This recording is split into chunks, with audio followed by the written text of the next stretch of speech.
Good evening, class. In mathematics, today we are going to start our new chapter, that is chapter 14 statistics. और ये आपके board purpose के हिसाब से important chapter है. इससे 6 to 7 मार्क्स के क्वेश्चन आते हैं. एक डायरेक्ट 5 मार्क्स का क्वेश्चन आएगा एंड फिर ऑप्शनल्स में 1 या 2 मार्क्स के क्वेश्चन इससे आते हैं. ठीक है, तो चैप्टर ईजी है, ज़्यादा टफ नहीं है. चैप्टर को पढ़ने से पहले हम ये जान लेते हैं कि हमें ये चैप्टर पढ़ना क्यों रहता है, क्योंकि किसी भी चीज़ को स्टार्ट करने से पहले अगर हमें ये जान लें कि वो चीज़ ज़रूरी क्यों है, तो date becomes efficient for us कि हाँ ये जानने में अच्छा लगता है कि हाँ हम ये क्यों पढ़ रहे हैं. ठीक है, तो चैप्टर 14 में हमें सबसे पहले जो इस पर टोटल 3 टॉपिक्स हमको स्टडी करना है. एक है मीन, दूसरा है मीडियन, तीसरा है मोड. ये आपने क्लास 9th में स्टडी किया हुआ है. बेसिकली मीन मीडियन मोड को स्टडी करने का जो पर्पस रहता है, तो बेसिकली ये शेयर मार्केट्स में बहुत ज़्यादा यूज़ में होता है, बड़ी बड़ी कंपनियों में यूज़ में आता है. कि जैसे सिंपल सी बात है कि जैसे हम लोग इसमें प्राइस कैलकुलेशन करते हैं कि ओवरऑल साल भर में किसी शेयर का प्राइस कितना था, क्या वो एवरेज वैल्यू से ज़्यादा था. अगर एवरेज वैल्यू से ज़्यादा है तो यानी हमको प्रॉफिट हो रहा है,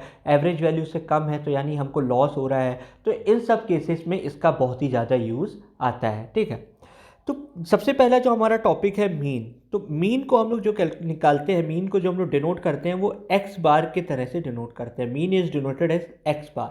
ठीक है, अब यूजुअली क्या होता है कि इसमें 2 चीज़ हमें याद करना रहता है. तो पहला तो रहता है क्लास मार्क और दूसरी रहती है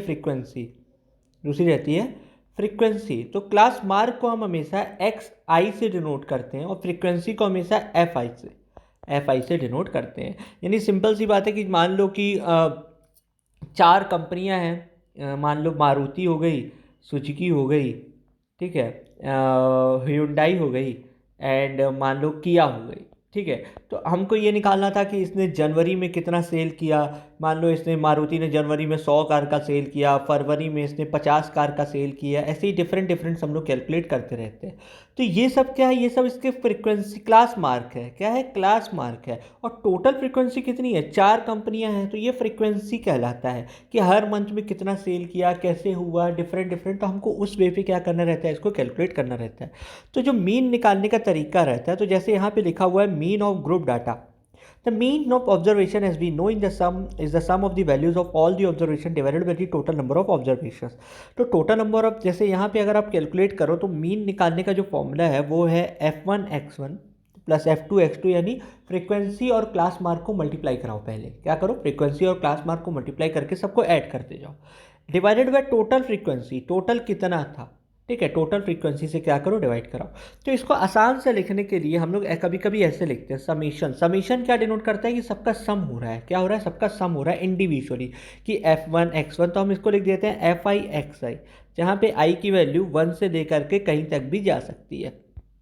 इसलिए इसने यहाँ पे फॉर्मूले में ऐसे लिखा है कि x bar is equal to summation of i is equal to 1 to n fi(xi) divided by summation of i is equal to 1 to n fi.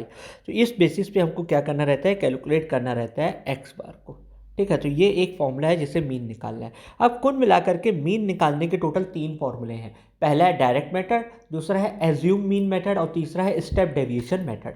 तो इस बार आपके बोर्ड एग्जामिनेशन में स्टेप डेविएशन मेथड को हटा दिया गया है. स्टेप डेविएशन मेथड हमें नहीं करना है. तो बचे कौन से 2 मेथड, 2 मेथड जो बचे हैं वो है डायरेक्ट मेथड, जो कि बहुत इजी है, ये आपने लास्ट ईयर भी किया है, एंड एक है एज्यूम मीन मेथड. तो ये भी इजी है, ज़्यादा कठिन नहीं है. ठीक है, तो हम एक एग्जाम्पल लेंगे और उस बेसिस पे दोनों क्वेश्चंस को हम सॉल्व करेंगे. एग्जाम्पल है, the table below give the percentage distribution of female teachers in the primary school of rural area of various state and union territories of India. Find the mean percentage of female teachers by all the 3 method discussed in this section. All the 3 methods में हमारा एक method तो हट गया, step deviation method. बचा क्या, 2 method. चलिए पहले उसको करते हैं. तो जैसे दिया गया percentage of female teachers 15 to 25, 25 to 35. तो इसको हम लोग क्या बोलते हैं, ये जो है आपका, इसमें हम लोग इसको एक टर्म देते हैं क्लास मार्क. ठीक है ना, जो मैंने आपसे कहा था क्लास मार्क. तो जैसे यहाँ पे 15 to 25 लिखा हुआ है, ठीक है, तो यहाँ पे जो 15 है उसको lower limit of class mark कहा जाता है और 25 को upper limit of class mark कहा जाता है. ठीक है, तो यहाँ पे हमें अब अलग अलग तो हम लेते नहीं है, तो हमें एक पर्टिकुलर वैल्यू ऑफ एक्स आई लेनी होती है. क्या लेनी होती है, एक्स आई. तो जो एक्स आई क्लास मार्क आता है वो होता है upper limit plus lower limit divided by 2. हम लोग ऐसे कैलकुलेट करते हैं, तो ये आपको लिखना ज़रूरी है. अब देखो, जैसे इस चार्ट को यहाँ पे जैसे शो किया इसने ये, तो यहाँ पे 15 to 25 वाले जो यहाँ पे 15 से 25% यानी 100 में से 15 या 25 टीचर जो फीमेल है, ऐसे 6 स्टेट्स हैं। तो ये क्या हो जाएगा, ये फ्रीक्वेंसी है, ये एफ आई है और ये एक्स आई है। तो एक्स आई निकालने का तरीका क्या है कि हम 15 या 25 में कन्फ्यूजन है तो हम एक एवरेज ले लेते हैं। कैसे, upper limit plus lower limit यानी 25 प्लस 15 डिवाइडेड बाय 2 कितना आएगा, 25 प्लस 15 डिवाइडेड बाई 2 40/2 यानी 20 आएगा। तो यहाँ नहीं, यहाँ पे एक्स आई क्या हो गया 20। फिर देखो 25 35 में 30 आया, 35 45 में 40 आया, 45 55 में 50 आया, 55 50 65 पे 70 आया, एंड सो ऑन आपको करना है। एंड पर्टिकुलर हर ये आपको एफ आई दिया गया है, हर क्लास मार्क का एफ आई भी दिया गया है, एक्स आई भी दिया गया है। तो सबसे पहले जो डायरेक्ट मेथड है अप्लाई करोगे, कौन सा मेथड, डायरेक्ट मेथड, वो क्या है, summation of F I X I divided by total F I, ये आपको करना है। यानी आप इंडिविजुअली हर एफ आई एक्स आई को मल्टीप्लाई कराओ और एफ आई से क्या कराओ, डिवाइड कराओ। ठीक है, तो ये वाला मेथड आपको अप्लाई करना है। जैसे कि हम यहाँ देखें, ये तो दूसरा क्वेश्चन आ गया। तो ये वाले क्वेश्चन में आपको याद रखना है कि आपको ऐसे ही अप्लाई करना है डायरेक्ट मेथड में। तो कैसे करोगे, 6 इंटू 120 6 इंटू 20 120, फिर मैं एक बार आपको रफ में दिखाता हूँ, 6 इंटू 20 120 प्लस फिर 11 into 30 330 plus 7 into 40 280 plus 4 into 50 200 plus 4 into 60 240 फिर प्लस 2 इंटू 70 140 और फिर प्लस 80। इन सबको प्लस करो तो ये क्या आ जाएगा, summation of F I X I. उसके बाद एफ आई का प्लस करो, तो एफ आई का प्लस करें तो 6 प्लस 11 17 17 प्लस 7 24 24 प्लस 4 28 और 28 प्लस 4 32 32 प्लस 2 34 एंड 35, तो 35 आएगा। तो यानी जो भी इसका सम आ रहा है उसको 35 से डिवाइड करा दो, ये आप लोगों का मीन है। अब दूसरा मेथड जो है आपका, वो है आपका एज्यूम मीन मेथड, जिसमें आपको क्या करना रहता है कि ये जो आपका क्लास मार्क है, ये इसमें आप एक क्लास मार्क को एज्यूम कर लेते हो, यानी बीच वाला कोई एक क्लास मार्क उठाते हो। तो जैसे यहाँ पे 20 30 40 50 60 70 80 में बीच क्या है, 50 है, हम 50 को एज्यूम कर लिए, एक ए मान लेते हैं इसको, क्या मान लेते हैं, ए। उसके बाद आपको यू आई कैलकुलेट करना होता है। क्या कैलकुलेट करना होता है, यू आई। यू आई जो होता है वो होता है x I minus A divided by class mark का जो डिफरेंस है। ठीक है, क्लास मार्क का जो डिफरेंस है, यानी यहाँ पे upper limit minus lower limit, यानी 15 माइनस 25 माइनस 15 35 माइनस 25 45 माइनस 35। तो ये याद रखिएगा कि जो एज्यूम मीन मेथड है ना, ये वही लगता है जहाँ पे आपका ये जो डिस्ट्रीब्यूशन है ये परफेक्ट है। अगर डिस्ट्रीब्यूशन थोड़ा भी गड़बड़ाया कि परफेक्ट नहीं है, देखो हर में 10 का डिफरेंस है, इसीलिए ये मेथड इसमें लगता है। अगर 10 का डिफरेंस नहीं होता तो ये मेथड नहीं लगता, उस केस में हम डायरेक्ट मेथड ही लगाते हैं। ठीक है, इस केस में याद रखना, जो आप यू आई कैलकुलेट करोगे वो रहेगा एक्स आई माइनस ए, और ए क्या है, कोई बीच वाली वैल्यू आप एज्यूम कर सकते हो, डिवाइडेड बाय डिफरेंस एच, हम जिसको बोलते हैं, क्या बोलते हैं, एच बोलते हैं। एच क्या होगा, upper limit minus lower limit. तो इस बात को याद रखिएगा, ये क्वेश्चन 5 मार्क्स का आता है कि आपको डायरेक्ट एज्यूम मीन मेथड से कैलकुलेट करना है, तो 5 मार्क्स का आएगा। तो इसको जो आप टेबल चार्ट बनाओगे, वो टेबल चार्ट ऐसे रहेगा कि चलो ठीक है, आपने एक्स आई लिखा, एफ आई लिखा, फिर क्या लिखोगे, आप लिख दोगे यहाँ पे यू आई, और यू आई कैसे कैलकुलेट करोगे, एक्स आई माइनस ए अपॉन एच। फिर दूसरी जगह आप जो जो तीसरा कॉलम बनाओगे वो रहेगा आपका F I U I. F I U I को आपको बनाना ही होगा, फिर ये आपको करना होगा। तो एक्स आई आपका ये लिखा है, एफ आई ये लिखा है, ए आपको खुद से मानना होगा। तो ए मैंने 50 माना, तो यू आई पहले वाले के लिए एक्स आई कितना है 20, तो 20 माइनस 50 डिवाइडेड बाय 10। ठीक है, तो 10 रहेगा, क्योंकि यहाँ पे h की वैल्यू क्या है, 25 माइनस 15 10 है, तो यहाँ आ जाएगा -3, तो इसकी वैल्यू -3, दूसरे वाले की वैल्यू -2, फिर -1, और 50 माइनस 50 जब आएगा तो 0 हो जाएगा, फिर 1 फिर 2 फिर 3, ऐसे रहता है। ठीक है, यानी आपकी जो यू आई की वैल्यू है वो अगर आप कैलकुलेट करोगे तो -3 -2 -1 0 1 2 3। ठीक है, उसके बाद आपका जो एफ आई यू आई रहेगा, यानी आप इसको मल्टीप्लाई कराओ तो 6 इंटू -3 हो जाएगा, 6 इंटू -3 -18, 4 इंटू -2 -8, 7 इंटू ये -7, फिर 0, फिर 4 फिर 4 फिर 3, इसका एडिशन करो कितना आता है, -18 और -8 -26, -26 और -7 -33, -33 + 3 30, -30 -30 और 8 -22, ये आ गया। अब ये अभी मीन नहीं आया, ये तो हमारा FI/UI आया है, ठीक है। अब मीन निकालने का क्या मेथड है? जो मीन निकालने का फॉर्मूला है वो है आपका वेट, सॉरी क्लास, ये जो मेथड था इसको अभी भूल जाइएगा। एज्यूम मीन मेथड हम फिर से एक बार पढ़ते हैं। इस पर आपको क्या करना रहेगा, आपको UI नहीं कैलकुलेट करना है, आपको DI कैलकुलेट करना है। DI कैसे निकलता है? XI - A, आपको इसके थ्रू निकालना है। इसमें H का कोई रोल नहीं है, H आपको नहीं करना है क्योंकि वो गलती से मैंने स्टेप डेविएशन मेथड बता दिया था। आपको H का कोई भी रोल नहीं लेना है फिर से।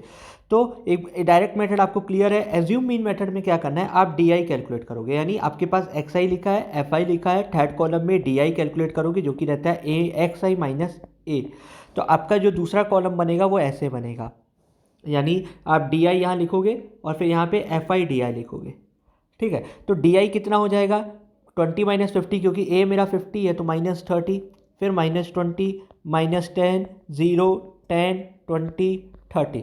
अब FI से मल्टीप्लाई कराओ तो पहला -180, दूसरा -220, तीसरा -70, फिर आएगा 0, फिर आएगा 40, फिर आएगा 40, फिर आएगा 30, ठीक है। इसको सम करते हैं तो -180 -220 -400 और -470 आता है, ठीक है।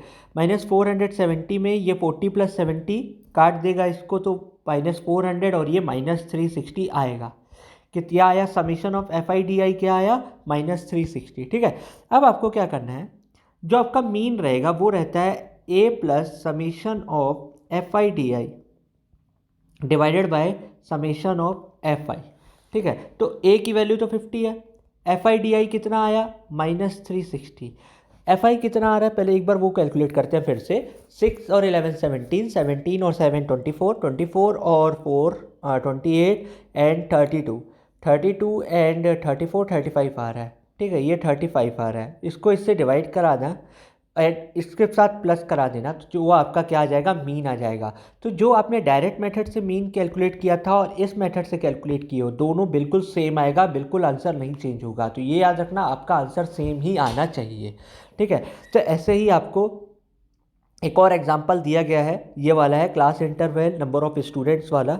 तो यहाँ पे आपको सेम वही क्वेश्चन मेथड अप्लाई करके आपको सॉल्व करना है। तो जैसे अगर आप देखें तो यहाँ पे क्लास जो गैप है, ठीक है, upper limit minus lower limit बिल्कुल सेम है। तो जब आप क्लास मार्क बनाओगे तो क्लास मार्क कितना हो जाएगा? 25 + 10 डिवाइडेड बाई 2 यानी 17.5। तो यहाँ पे एज्यूम मीन मेथड से ये सॉल्व किया। देखो XI है, XI इसने कैलकुलेट कर लिया, ये मैंने आपको बता दिया। दूसरे में उसने क्या किया? DI कैलकुलेट किया। तो बीच वाली एक वैल्यू मान ली 47.5, उससे इन सबको माइनस करते गया। फिर FI/DI कैलकुलेट किया और ये वाला फॉर्मूला आपको अप्लाई करना है डायरेक्ट। ये सब नहीं पढ़िएगा आप, ये मतलब नहीं है। डायरेक्ट ये फॉर्मूला अप्लाई करोगे तो आपका आंसर आ जाएगा। And this method is known as assumed mean method.